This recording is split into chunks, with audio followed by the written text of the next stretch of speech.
Liberty Nation with Tim Donner. America, the Last Best Hope for Democracy.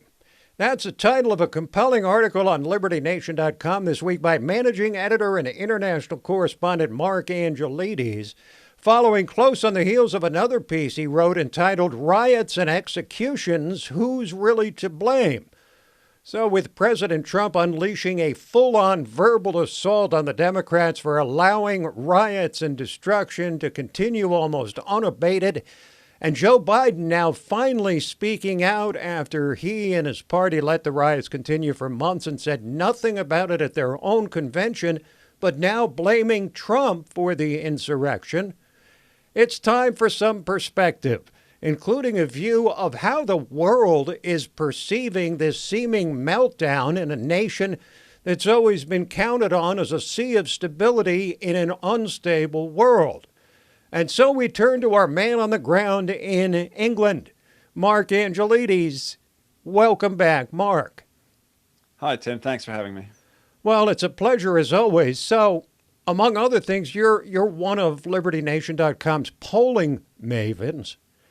What metrics do we have at this point to show how Americans are evaluating the competing claims by Trump and Biden about the cause of all this civil unrest? Well, we actually have some pretty interesting data on this one. There's latest polling coming out today, actually, that but I think it's by a margin of 2%. Voters trust Joe Biden more on public safety. And that's a big catch-all. Obviously, it covers the things like the riots and stuff, but it also covers many other things, including parts of healthcare. However, and here's the rub of it. A majority say that the country is less divided now than when Obama left office. Really? And that also, yeah. And that also, if Trump loses, that the division within the country will get worse than it is right now. So it's it almost seems contradictory. Mm-hmm. But to me, this suggests that a lot of voters, they see the Democrats as a party as quite divisive. So it's fascinating that Democrats are laying such a hate on America when millions of people are still trying to come here from around the world, the kind of people they want to let in, and Trump is placing them some restrictions on. Is America still viewed as the beacon of liberty it used to be? And how do you think that's changed in the worldview during a time of violence that we haven't seen in 50 years here?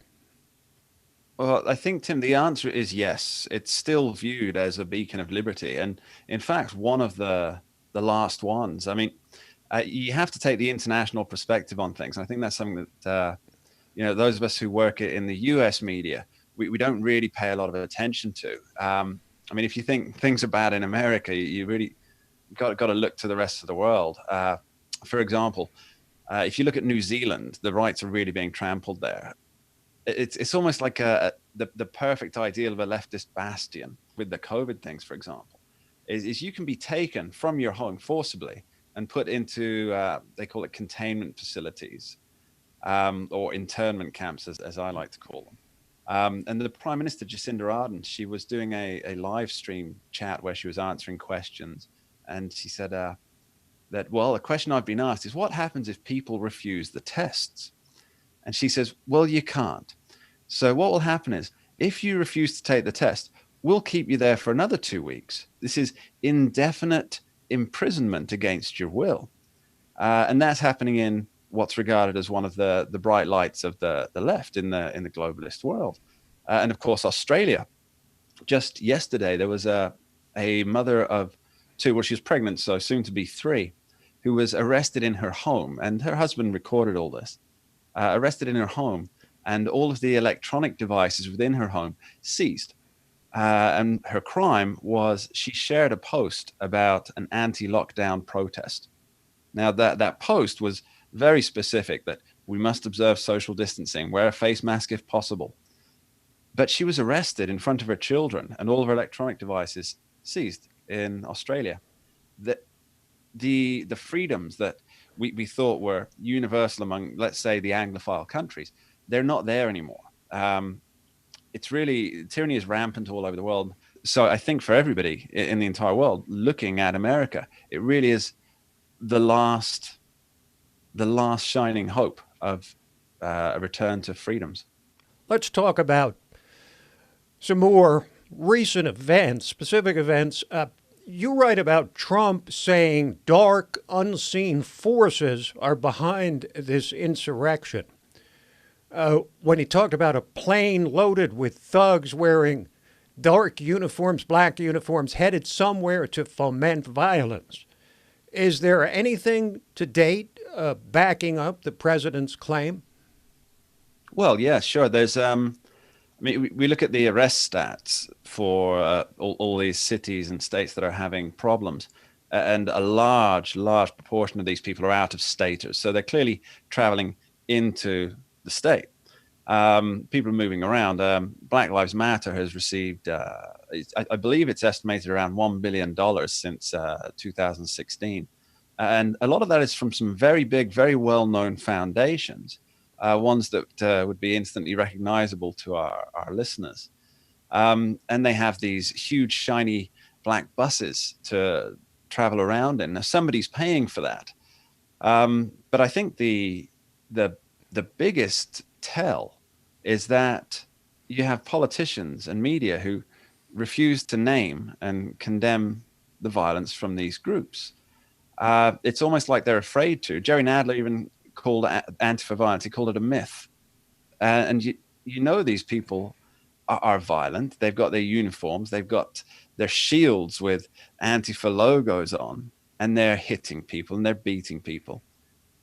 But nobody's willing to name them. It's almost like Voldemort from Harry Potter. Dare not say the name, which suggests power.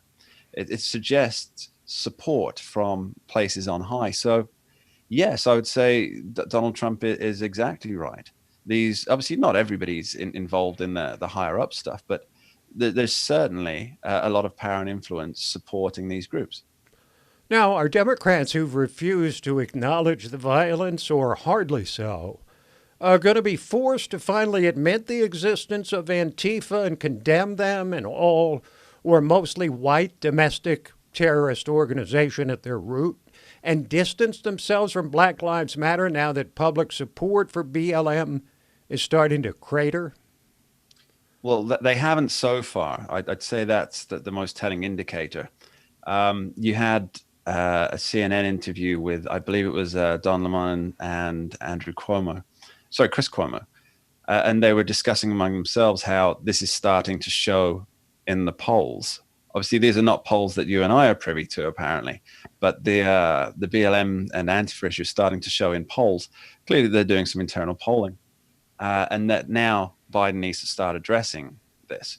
Yet he failed to. He hasn't yet. He's condemned the violence, but he hasn't said who the violence is coming from. They're still running with the, as you say, the white nationalist theme, or the Trump supporter theme, which is demonstrably false.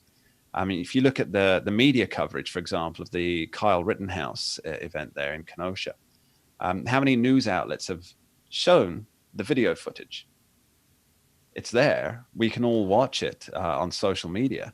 But what they've done is they show just the part where Rittenhouse is doing the shooting. I mean, more than that, they don't show the part. They talk about the third person who was shot, but they don't show the part with him raising a gun towards Rittenhouse's head while Rittenhouse is lying on the floor. And of course, they also don't show the social media post that the third guy who was shot in the arm and his buddy put out the day after, where the man who was shot said, "I wish I'd drawn my gun quicker so I could kill him." They're not showing this, and it's there. And there's a reason for that. It's because they're pushing a narrative, and they want to control the narrative. And that narrative will be blown apart if they actually show the footage. So yeah, it's. I think it's the media that really has to force the hand of the politicians. If the media were willing to show these videos, then the truth would be out there, and the politicians would have, for example, Joe Biden and Kamala Harris, they'd have almost no choice but to say, yes, we condemn Antifa violence, we condemn Black Lives Matter violence. But until the media actually make it an impossible situation, then they'll continue to back these groups implicitly. Well stated, as always. Thank you, Mark. Pleasure.